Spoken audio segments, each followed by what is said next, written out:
why do we have this problem, right? Every fast represents a problem, right? Tisha B'Av represents the destruction of the Beis Hamikdash. We have to realize what caused the destruction of the Beis Hamikdash, and if we recognize what caused the destruction of the Beis Hamikdash, then as a result of that, we will not have any destruction of the Beis Hamikdash. We'll have the building of the Beit Hamikdash if we realize what caused the destruction. So we have to repent.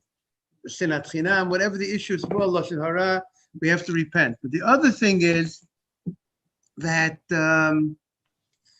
we have to feel the loss of the temple, feel the loss of not having the Beit Hamikdash. That's what we have to think about.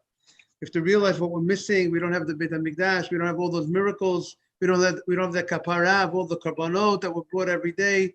We don't have that closeness that we had when they had the Beit Hamikdash. And feel the loss. And hopefully, if we feel the loss, Hashem will give it back to us. Okay. The Gemara on Mem Zayin Amar Aleph. The last thing we said yesterday, we said that the Gemara concludes that the Gemara brought a story. What was the story? There were two people, the Gemara Mem Zayin Amar Aleph. There were students of Rav. Talmidei de Rav Havayasi V'Sudasa. Right? There were students of Rav and they were sitting at a meal. And what happened was, Rav Acha. And Rav Acha came in. And he came into the meal. Omri Ata Gabar Rabba. The people said, a great rabbi has come that he's going to lead in the Zimun. So what did the rabbi say? The rabbi says, Amalu misavita the gadol mavarech. You think the gadol says the bracha, the great person said the great person, the chacham. It's ikashe besuda mavarech. It's more important the person who was the main person at the meal. And since I came late, I'm not the ikashe besuda, and I should not go ahead and lead the zimun. But the Gemara says no. Hilchasa gadol mavarech avagav asum sof. The gadol's mavarech.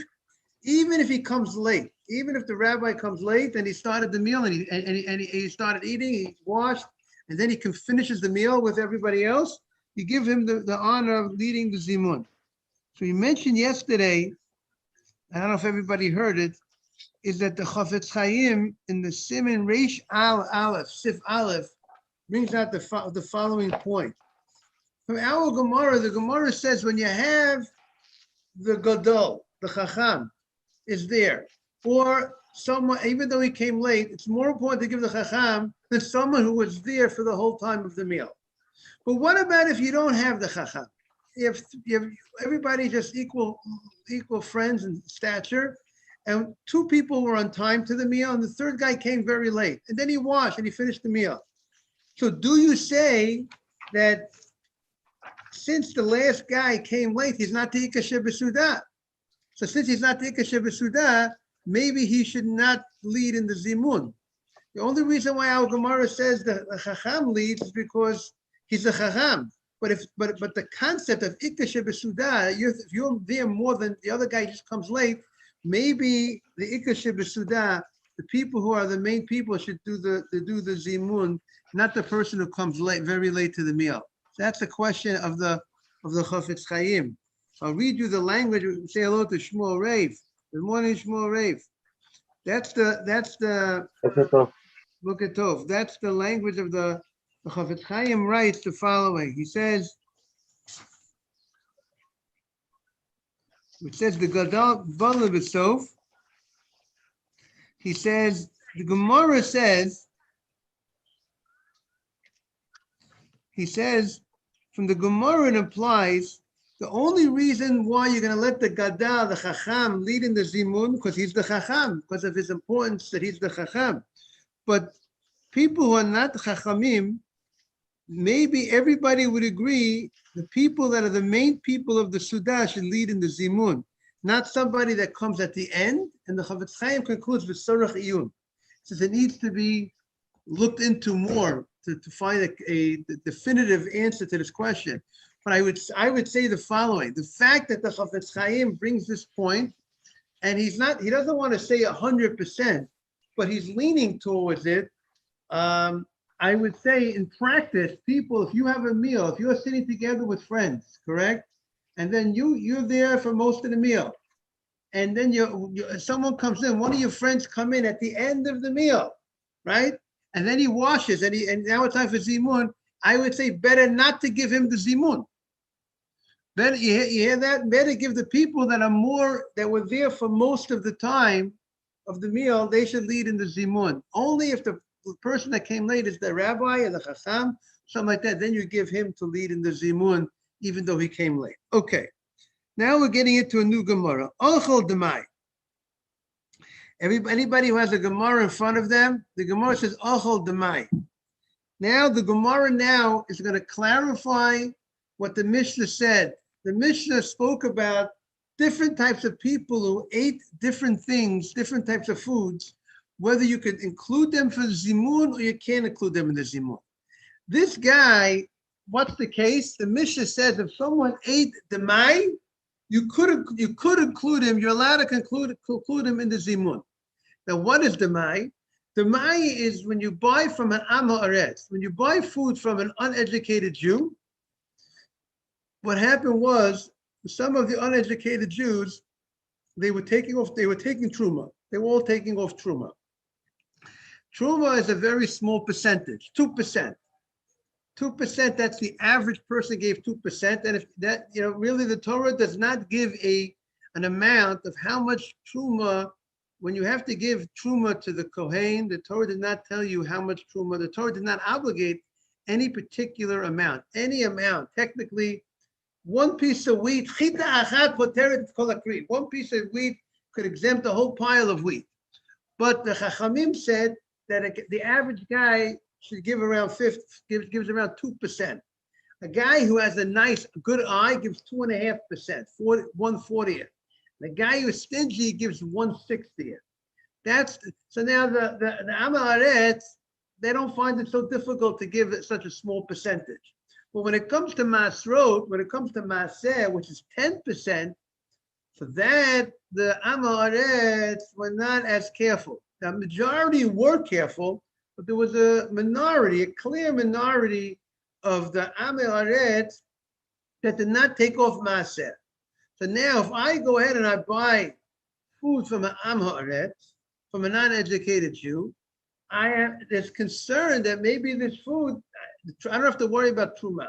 I know he took off the Truma, but whether he took off the Maaser, since the rabbi said we have to be concerned that maybe he didn't take off the Maaser, because there's a nice minority who does not take off the Maaser.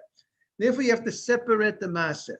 When you buy it from the Am Haaretz, you have to separate the Maaser. Okay, so now you separate, now, and then the Mishnah says, well, what if the Mishnah says, well, say you did not do that. You ate the mai. You did not separate the maaser. You were supposed to separate the maaser. The Chacham said separate the maaser because maybe the maaser wasn't taken off, and therefore there's an isur. It will be forbidden for you to eat from the food if maaser wasn't taken off. And what happened? You did not follow the takanas Chachamim. You went ahead and you ate the food without doing what the Chacham said. Yet the Mishnah says you could join him into zimun. This guy, even though the eating was an eating that should not have been done, so maybe it's like, what happens if a guy eats not kosher? Let's say a guy has bread, and he takes the bread and he dips the bread into not kosher fat, and he eats the bread with you. Could you join it to zimun? You can't join him into zimun. He ate not kosher. You can't join a guy who eats not kosher with you into a zimun. If a person asks you, Rabbi, I don't keep kosher, but do I say a blessing on the food? You don't even say a blessing on the food. A guy goes ahead and he wants to eat food which is not kosher. Rabbi, what blessing do I say on pork? There's no blessing on pork. You can't say blessing on pork. Morning, Yaron. Shalom Aleichem. Good morning, Rabbi. How are you? Morning. Good to see you. There's no blessing. So if the food is not kosher, you can't count them in the zimun. But this guy, we say that if he ate this food, the food that he was supposed to separate the maaser out of doubt, the Chachamim says separate the maaser, and the word demai is dama. Demai. What is with this? Was the maaser taken off or maaser wasn't taken off? That's what the word demai is a makeup of two words. So that's what the Mishnah says. The chidush of the Mishnah is that even though you, the buyer who bought from the uneducated Jew, should have separated the tithe, because maybe the uneducated Jew did not separate the tithe. Nevertheless, if you ate it without taking off the tithes, you could join into the zimun. That's what the Mishnah says. So the Gemara says, "Halochazile, it's not fit for you. You had no right to eat that demai." Now Rashi says, "Birga zimun haba ma'avera." It's a zimun. You want to join this guy when he ate something of sin. He did not follow what the Chachamim said that he's supposed to do.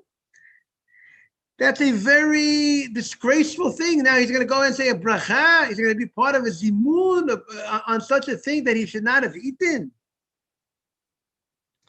Like Rashi says, if a guy goes ahead and he steals wheat and he grinds the wheat and he bakes the wheat and he goes in and he says a bracha, that's disgusting. That's not a bracha. That's not a blessing. You go ahead and you do such a thing. You say a blessing on food that you stole. What kind of business is that? So the Gemara says, Halo chazile. So how could you go ahead and allow him to go ahead and be part of a zimun when what he ate was really not fitting, was not fit for him to eat, because he didn't take off the maaseh? Is it clear, everybody? Does everybody have the case clear?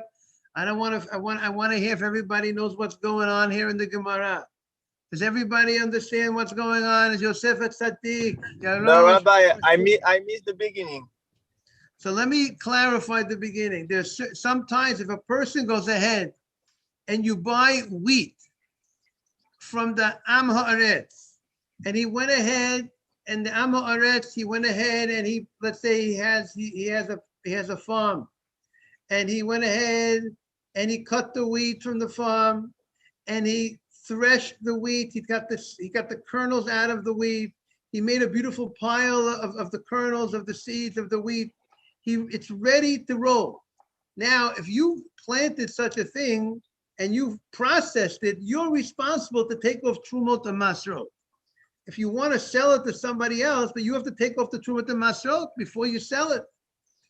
And yet, when you buy from an uneducated Jew, an Am Haaretz, there's a certain amount of them, a minority, a miut of them did not remove the maaseh. They took off truma because truma is a small percentage, but they did not take that. Some of them, a minority, did not take off maaseh, and therefore the Chachamim said, if you buy from them, you need to take off the maaseh. Is that clear, Yaron, or not clear? Rabbi, is clear. Rabbi, I understand the case, but when you have to take out the maaseh, when you just bought it? When you bought it, you have to take off the maaseh before you use it, before you want to eat it. When you want to eat it, you can't eat it until you do what? You take off the maaseh.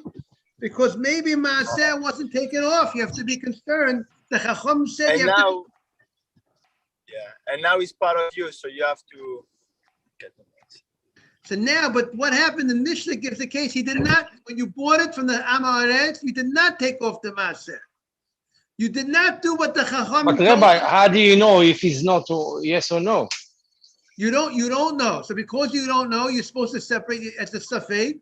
What I think the law is, by the way, I think you take off the maaseh, but you might not need to give it to the Levi, because it's a safek. Maybe I don't owe it to the Levi because maybe already was taken off. But I have to, at least the first thing I got to do is I must separate it.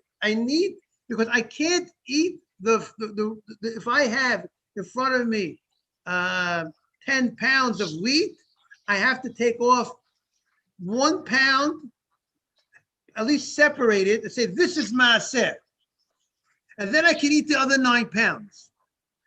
Because if I don't take off the maaseh, it's possible that what happened, that this food is tevel, because it's forbidden to eat food if maaseh wasn't taken off. So therefore, I will separate 1 pound, because maybe the maaseh wasn't taken off. But the Gemara, the Mishnah says, if I didn't do that, I bought it from the Amoret, I did not separate the 1 pound. I ate from this 10 pounds without separating anything. And yet the Mishnah says you could include me into a zimun. That if there's a couple other people that ate together some bread with me, they could count me in. If I'm one of the 3 people, I could lead the zimun. I could be part of the zimun. And the Gemara's question is, how could you count the guy in who ate something that he was not allowed to eat? Because he was a safek, Rabbi. He's a safek. It's true. It's because a safek. He's a safek. It's true, very good. It's true. It's a safek. But the Chachamim said you have to take off maaser. The Chachamim said this food is not to be used unless you take off maaser. So the Gemara is thinking that the way Rashi explains, an aveira was done. You did not listen to the Chachamim. If you did not listen to the Chachamim said, take off maaser.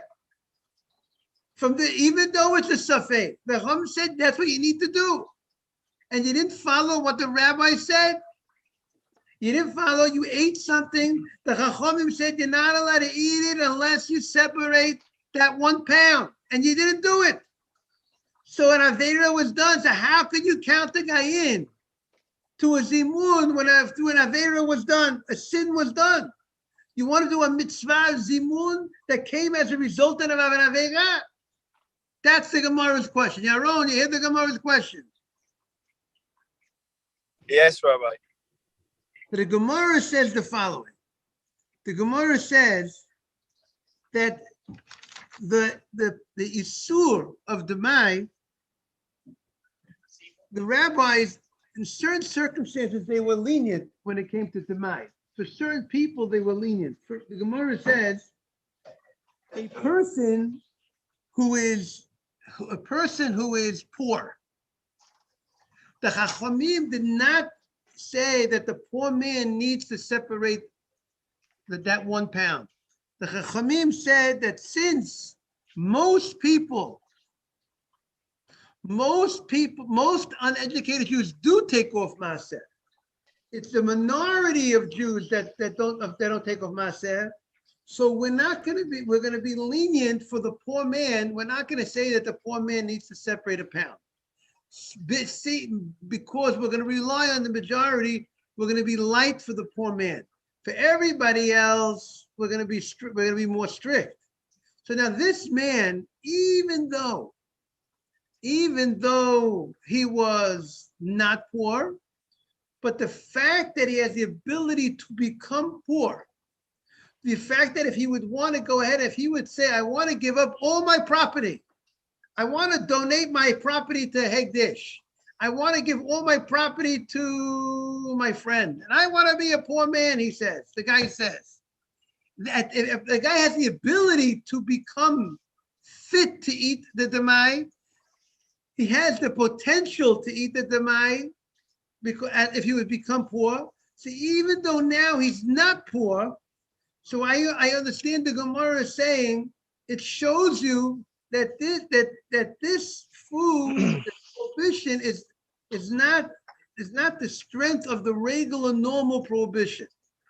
Because the regular prohibition, you don't say it's different for a poor man. A poor man can eat not kosher. Poor man can't eat not kosher. Poor man has to eat kosher. But the fact that the Chachamim gave this leniency regarding Demai, that a poor man does not have to separate Demai, so it shows you really inherently that this food is really it's really a kosher food. It's really kosher, but it's just like a stringency that we have for the person who's not poor.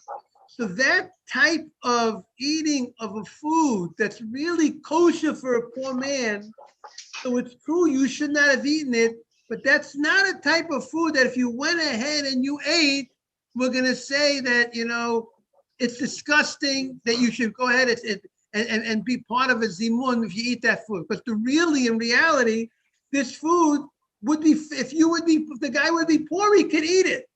So we see that this food is not such a, It's a different type of level of prohibition of eating this food. And perhaps that's why the Mishnah says we're going to allow this person to join in the Zimun if he ate this food, even though he's not poor and he should not have eaten it. But this type of food, that the fact that if a poor man would have eaten this food, he's allowed to eat that food. So therefore, the rabbi said he could be part of the Zimun. That's what the Gemara says. Hello, Chazile. So the Gemara says, Kivan di boy. Yeah. You were saying something, Yosef Tzaddik, or not? No, I'm sorry. I forgot I'm mute, and my dog is like barking all over on bears. We have bears every day. Okay. If you want, you can make. You have the ability to make hefker your property. The havi on the end will be poor. The chazile, and then he would be able to eat it without separating that pound. Did not. We have a Mishnah.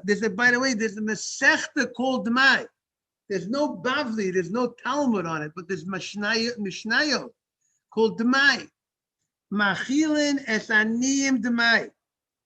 If a person has fruits, let's say you bought from an Amaretz, and then a poor man comes to your house, you could give him the food of Dmai that you bought from the Amaretz without separating the Masrot.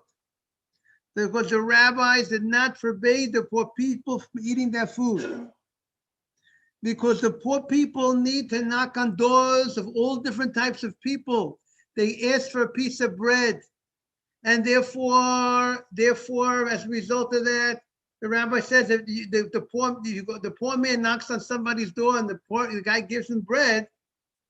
He's getting bread from all different types of people that are amaretz, people that are not educated, give him bread. And we're not going to require the poor man to go ahead and start separating types on that, because since majority of the people, of the uneducated Jews took off the tithe, so the maaser, so we're going to make it easy for the poor man. You should know, by the way, when the poor man goes to the door, that's why we don't give bread hand to hand, right?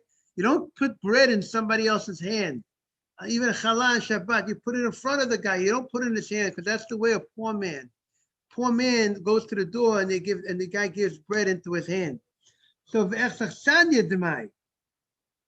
Achsanya is, let's say, the armies.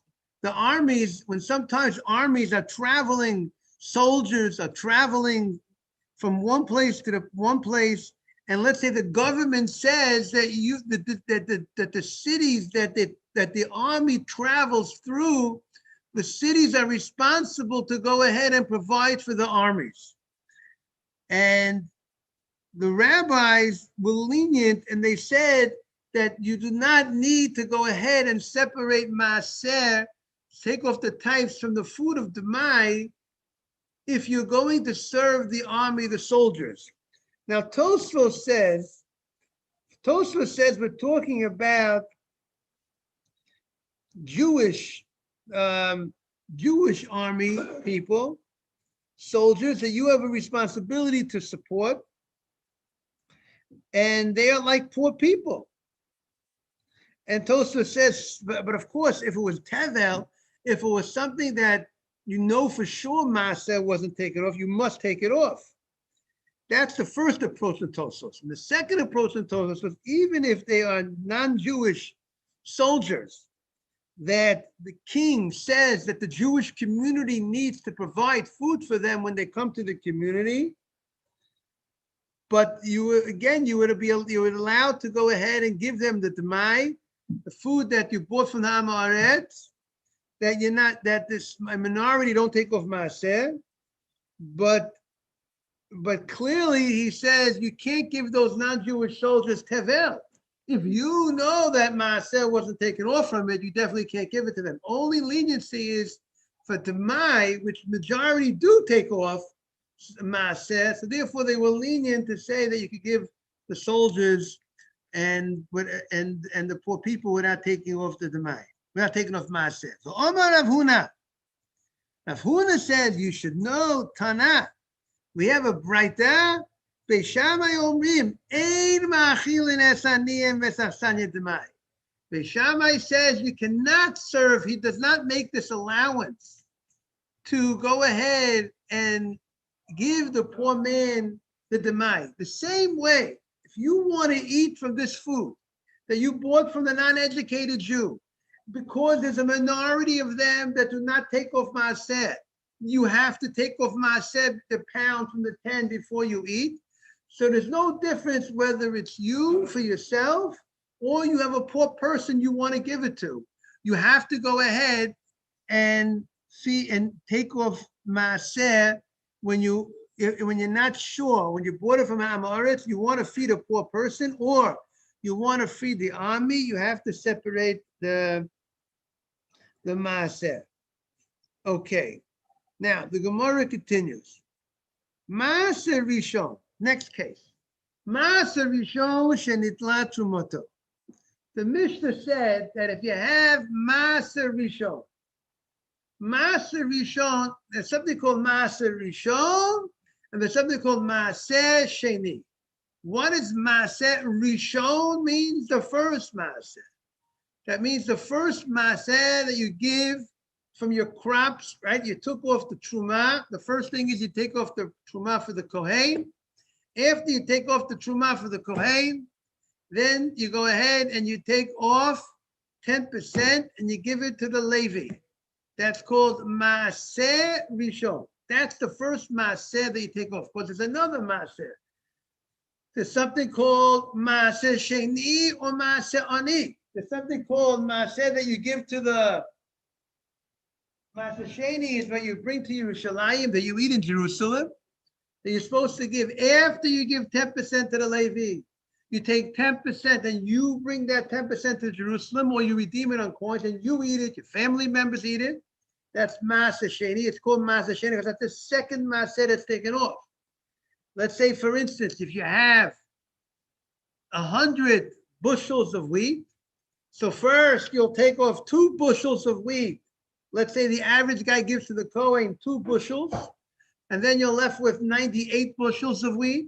From the 98 bushels of wheat, you give 10% of the 98 to the Levi, which is 9.8, right? So you did 9.8. So then you have 80 something left, 80, right? Let's say if you do the math, 80, what is it? 88.2, right? And then now you have 88.2 left of the bushels of wheat, 88 bushels and 2 plus 2%, 2/10 of a bushel left. And then from that 88 that's left, you give 10% to you take to Yerushalayim. That's Maaser Sheni. Okay? Now, then so in the Maaser Rishon you give to the Levi. When you give the Levi Maaser, when the Levi receives 10%, the Levi needs to give 10% to the Kohen. 10% to the Kohen. So the Levi has a much larger percentage to give than the average Yisrael when he gives to because remember, the Yisrael is giving a smaller 2% over all his, all his field. The Levi is on his earnings, what he's earning, what his total earnings, he's giving 10%. He received, let's say he received 9.8 bushels, whatever it is, let's say I'll make it simple. If he would have received 10, he gives 1 to like we said, the Kohen had gotten first, so he's not going to receive 10, but he's going to give from his earnings, he's going to go ahead and give 10% of his earnings to the Kohen. So now, the Mishnah says, if one of the members of the group that you had, the Zimun, he ate Maaser Rishon, he ate the Maaser, that the Truma was taken off. So everything sounds good. Everything sounds like it was kosher. It was Maaser. And the Truma of the Maaser, the 10% was given to the Kohen. So if everything is done right, if you dotted all your I's and you crossed all your T's, so what is the chidush? What is the Mishnah teaching us by telling us that you could go ahead and count him in for the zimun. The Levi who ate his maaser rishon, and the 10% was taken off of the Kohen. So if it was taken off, so then it's 100% kosher. Everything is ready to be eaten. So what is the chidush that you could count them into the zimun? That is going to be the Gemara's question. Okay? So the Gemara says, Pshita. It's obvious, the Gemara says. Well, of course, you should count them into the zimun. So the Gemara says, Lo tzricha ela shekdimo b'shibolim.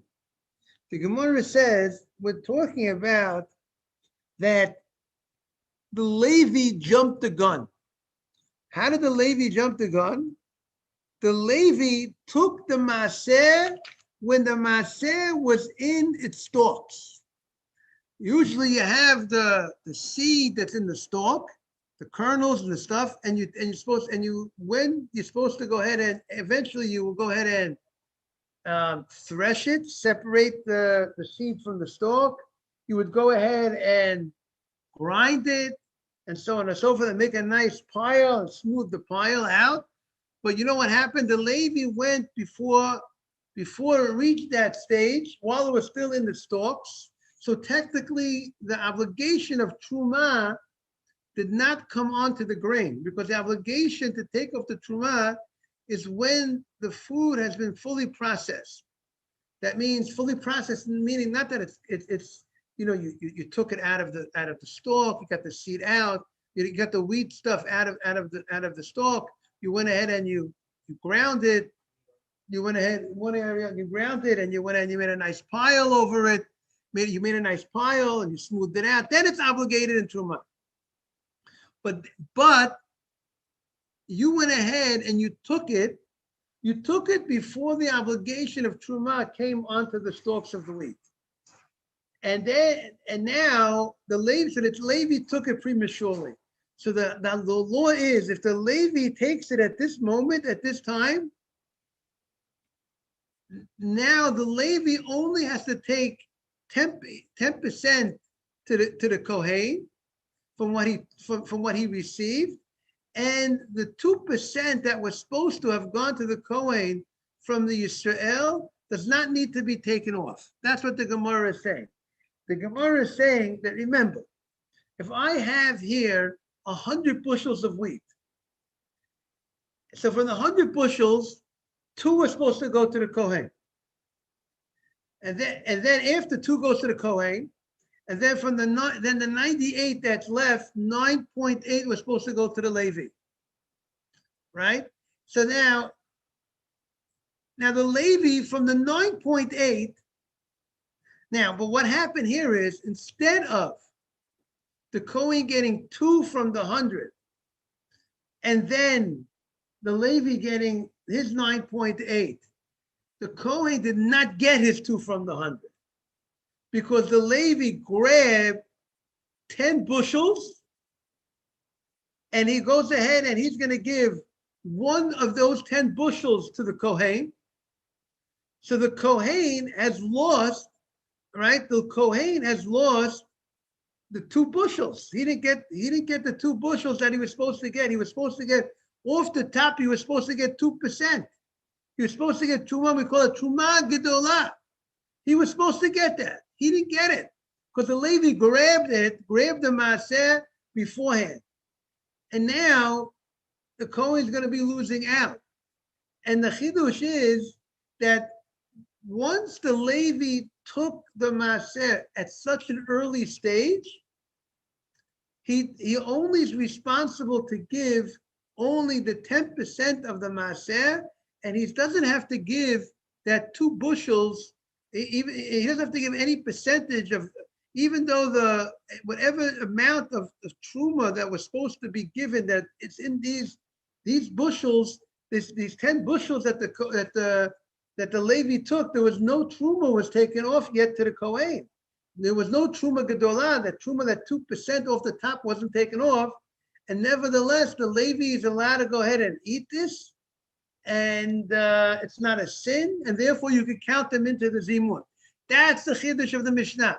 if Maaser Rishon Shenitla Trumoto, the 10% that the Levi took, and he gave 10% of that to the Kohen, but the original 2% that was supposed to go to the Kohen never came to the Kohen.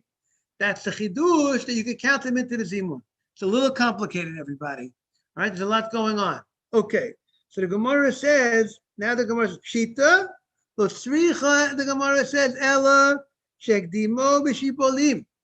The Levi went ahead and he grabbed it. I don't think he should have done that. He wasn't a nice guy. But he went ahead and he grabbed it when it was in the stalks. The Hifrish Yimena Trumat Maseh. And he separated Trumat Maseh. He separated his 10% that needs to give to the Kohen. But the original Truma that was supposed to come off the top was not separated. And the allowance that he could eat it, that's kosher at that point, without taking off the original Truma Gedolah, once the Levi grabbed it, if the 10% that comes to the Levi, if it was given, if he got it while it was in the stalks, and it wasn't processed, it wasn't finished, it was no Gemar Malacha, they don't need to go ahead and take off Truma Gedolah that was supposed to be, there was a certain amount of Truma that should have been taken off from this, and that's in here, that wasn't taken off.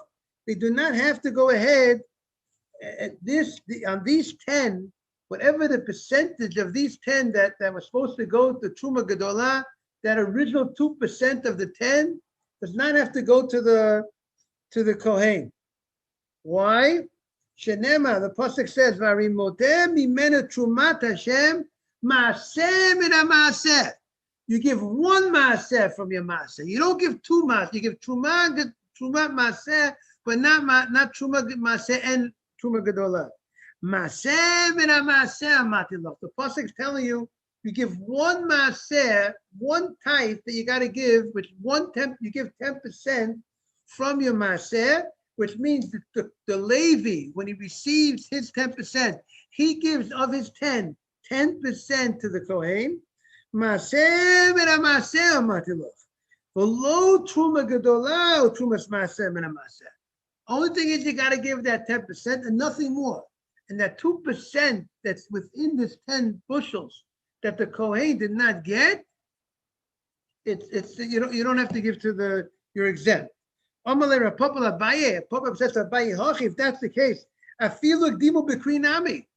even if the Levi went ahead and he took his 10% while it was in the pile, it was fully finished, fully processed, it was threshed, it was grounded, it's nice pile smoothed out, we should say if the Levi took his 10% before the Balabayit separated the Truma, the 2% for the Kohen, the Levi should be able to go ahead and eat it and join into the Zimun. Why are we establishing the case of the Mishnah only if the Levi grabbed it in the stalks before the wheat was processed and threshed and separated from the good and the bad? Why do we say that the case of the Mishnah is only when it's in the stalks? We should even say when it's not in the stalks, even when it's piled after the grinding and after the flattening it out. Shalom Aleichem, Sammy. Sammy says hello to everybody. Good morning, everybody. I'm looking for Michael Dahan. Is he still in jail? Where is he, Michael Dahan? Mike Dahan is right over there. I don't see him. He's And what happened to Yossi? Yossi's not there. Yossi Chabon. Where's Yossi? Yosef Tzaddik is right Yosef there. Tzaddik. I don't see the Okay. beard. So the Gemara says, even feel like giving a Krinami, even if Ami Berachos. Even if it was in the Kree, even if it was in the pile, you should also say the Levi should not have to give. Rabbi, I took my phone out of my pocket. He hung up the Zoom call. So no problem. So tell Sammy I'm here. Yeah, Sammy, yeah, he's gonna come here. He's taking the attendance. Tell him I'm here. Yes. So the Gemara says, even if he took it, we're gonna end. The Gemara is gonna say, even if Levi took it while the food was already processed, we should also say that the Levi should not have to give more than the 10% and not the original 2%. Now we're turning the page. It says, from all your maser, and the pasuk says, and Rashi emphasizes, Eis kol trumat Hashem. It says that from your masa, you got to give all the truma. So that means not only your 10% that you, the Levi, has to give generally 10% from your earnings. You got to give, if there's some other truma that was not separated by the one who sold it to you, or the one you took it from, the one that not sold to you, the one that you took it from, he did not take off the original 2%, but you have to take your 10%, plus you got to give the 2% of what the original guy was supposed to give, because you went too fast. You didn't give him the opportunity to take off his 2%. You grabbed your 10% before he took off the 2%. So now you got, and now you took your 10%. You got to give also 2% to the Kohen. So the Gemara says they have two psukim. One pasuk says that the Levi not only has to give his 10%. If there's other truma that was not taken off, he has to give that as well. And you have another pasuk that says no, he only has to give his 10% and not the truma. So what? And you explain it that it depends when the Levi took it. If the Levi took it before it was processed, while it was in the stalks. Have a great day. You too. No, if Mikey says hello to Sammy. Where's Mikey? He told me. How about Shlomo? Is Shlomo there? Sammy, Mikey, have an easy good morning. עמי Thank you, סוסו, you too. איפה אתה, יוסי? Where's your beard? I don't see your beard. Oh, there אני it is. פה, מחפש אותך כל היום. אין כמוך. יהיה בריא בעזרת השם. האמין לי, צדיק אדמה אתה. שלום קר בעזרת השם. צדיק אדמה רפרח, כארז בלבנון יסגר. Morning, Mr. Guti. So the Gemara concludes the following. So how do you know to interpret this pasuk that says that the Kohen, that the Levi does not have to give that 2% that was not taken off? Is talking about when he took it when it was the stalks, and yet you tell me he has to give it when he took it after it was completed, processed, and so on and so forth. So the Gemara says, Hayidgan, and we're going to end with this, Hayidgan v'lo idgan. One, it became a food that reached its level of responsibility, of obligation. That means to say, once the food was threshed, separated the good from the bad, and now you ground it and you made a pile, the obligation of truma now kicks in. So if the obligation of truma kicks in, so if the Levi grabs it at that moment, so the Levi not only has to give his 10% to the Kohen from his 10% that he got, he also has to give that other 2% because the obligation of truma came in because it was finished. The food was finished. It was fully processed. It was threshed. It was ground. It was piled up. However, if the Levi grabs it before the obligation of truma comes in, the obligation, it was still in the stalks. The obligation of to give the Kohen has not descended yet because it's still in the stalks. It was not processed. It was not ground. It was not separated. Then that's when the Levi only has to give his 10% whatever his earnings. He doesn't have to give that 2% that was supposed to be given to the Kohen. Okay, I want to wish everyone a beautiful Shabbat, easy fast, everything good. All the best to everybody. Thank you, everybody, for joining. Yesterday, we had some technical difficulty. All the best, everybody. Thank you, everybody. Thank you very much. Easy fast. Yeah, easy fast. You too. Shalom, everybody. Take care. Bye-bye. Shalom. You too. Bye-bye.